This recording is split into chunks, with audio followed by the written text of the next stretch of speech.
I'm Kevin McClarren, and this is Marinetics Incorporated. We're an oyster farm on the Eastern Shore. We are near the mouth of the Choptank River, just a little bit upriver from the bay.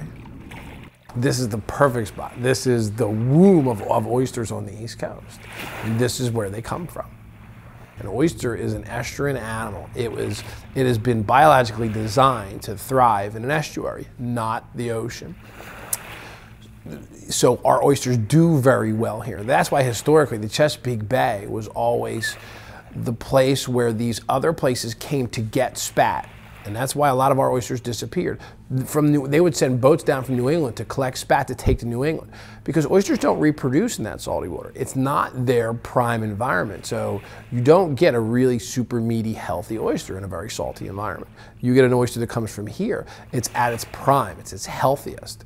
It doesn't have to do battle with osmotic pressure, which is what happens in the ocean. Oysters don't like it very fresh. They don't like it very salty. They have their bodies have to work extra hard at ridding themselves of some of that salt. When we harvest the oysters, we'll typically send Bubba in to go get them. So he goes into the water, unties them from their anchors that are underwater, and then he drags the floats back into the beach where they're lifted, put up on the deck. We'll sort through them, get the larger ones. Those will go out to harvest. The smaller ones get put back in. Bubba takes them back out. Those larger ones are then power washed, boxed, and sent out to restaurants, typically the same day, if not the day after. Each one of these oysters filters between 50 and 5 gallons a day, depending upon the water temperature, how big the oyster is. So if you do the math, if you just average, say every oyster's pumping 20 gallons, filtering 20 gallons a day, so it's 20 gallons times 8 million. That's how many gallons of water is being filtered by these oysters every day.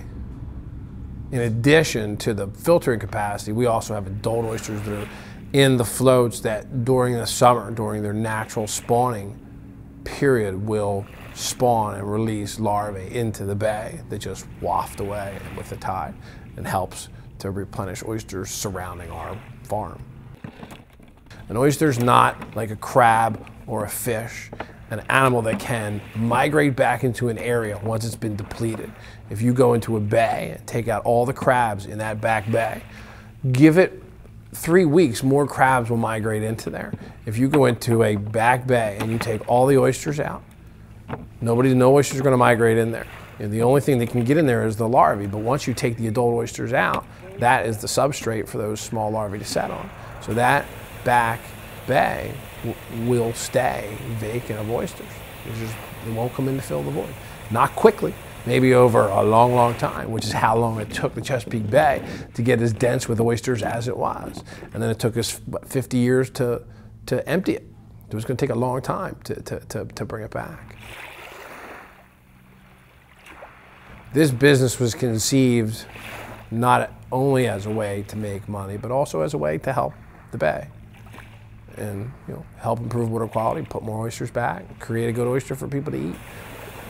They're big, meaty, moderate salinity, oyster lover, oyster.